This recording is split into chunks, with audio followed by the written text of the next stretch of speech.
Hi there. Hi.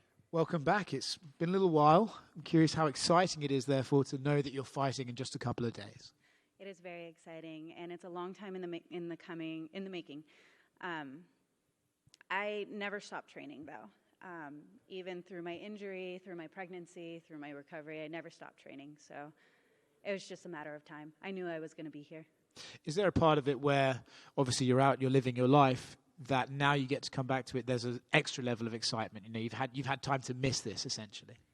So it's not exactly the ability to perform, because I mean, I'm a coach, right? So I get to be surrounded by people that I love, and I get to perform for them, and I get to put on a show. But it's being in the arena. So I haven't been in an audience since 2019 when I first fought for the UFC, because everything else was at the Apex.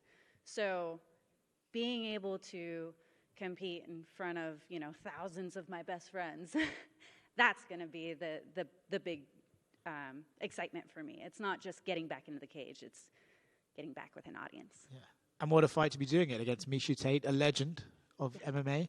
I mean, does that add extra motivation for you, fighting a woman who's been around forever, she's done everything? Is that extra exciting for you? Absolutely, that's exciting for me. I mean, she's a former champion. She's amazing. She's done wonders for my division and for women's MMA. I remember there was a memory that popped up on my Facebook that she retired 7 years ago, and I'm like, all right, the bantam division's open, I can come in, and that was 7 years ago, and now I get to fight her. So it's kind of cool how, like, I'm manifesting and everything's coming around. Yeah.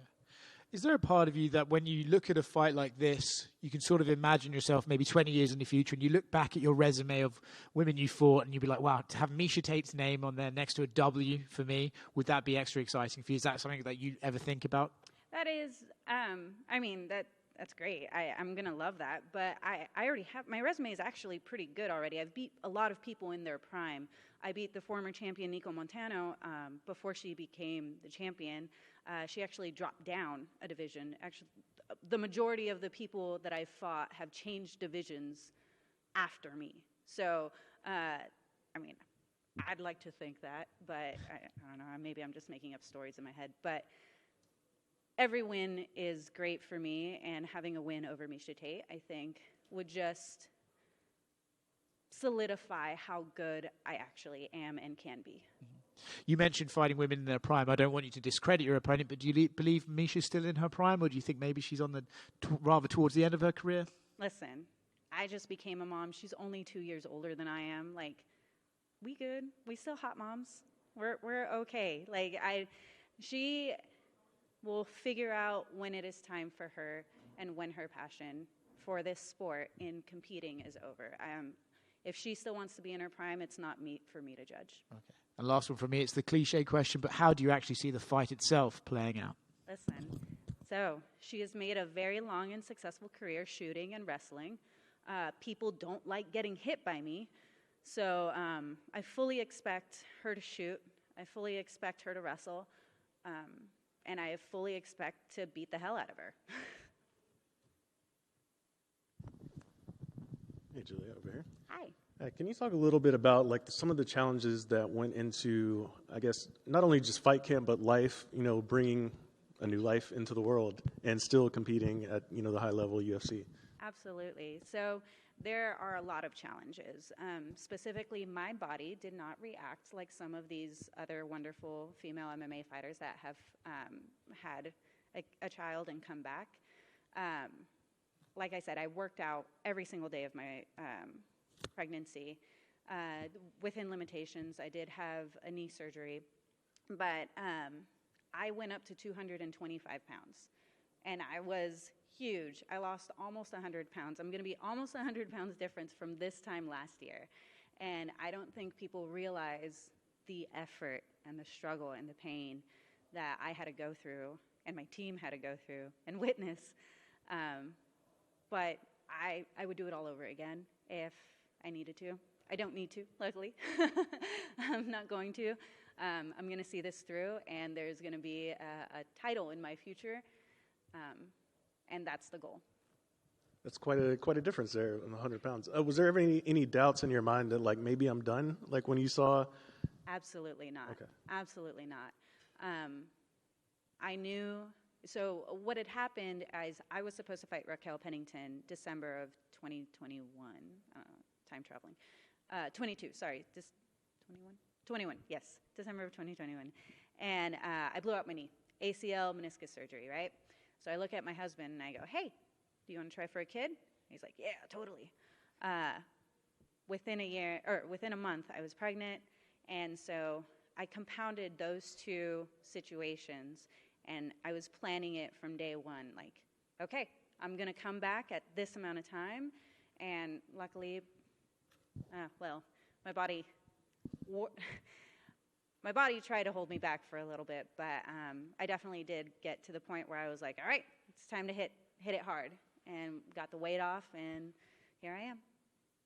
And like during that whole time, like, are you watching more film? Like, how are you kind of like keeping your mindset like on fighting like throughout that whole transition? I'm just focusing on me. I mean, she has as many losses as I have wins, right? So I'm not going to learn anything that I haven't already seen from her.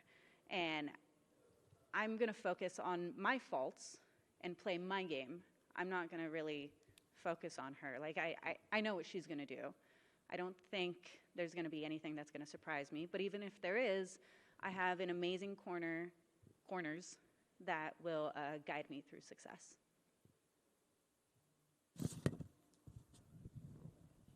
Hey, Julia, welcome back. Thank you. During this training camp, is there like a specific, thing that you focused on to prepare for this challenge coming up? Absolutely. I knew she was going to wrestle. So being in the great state of Oklahoma, that's what we focused on, was wrestling. And I knew that was one of my faults after my Sarge Eubanks fight. I mean, she took me down at will, and I didn't have a response to that. So that was something that I worked on since that fight. And I had been working on knowing that I'm going to be fighting Miesha Tate. Like, all right, cool. So let's work on that. My striking's crisp. Work on my footwork a little bit, but I really got to get my wrestling down. So, and since it's been a long layover, do you think, stepping in front of the big lights, in front of all those people, is that going to be a little factor in there? It's been a long time. Of course it's not going to be a factor. I am a showboat. I love having the camera on me. I'm very much like my daughter, where as soon as there's a camera, it's showtime. I love to perform for people. I love people to feel what I'm feeling, right? I want everyone to get that excitement, because when I win, it's not just me. It's my team that's behind me. It's my corners that are behind me. It's the cameraman that's behind the camera that's capturing every blood, every drip of sweat. Like, I want everyone to feel it. So I love the camera. It's great.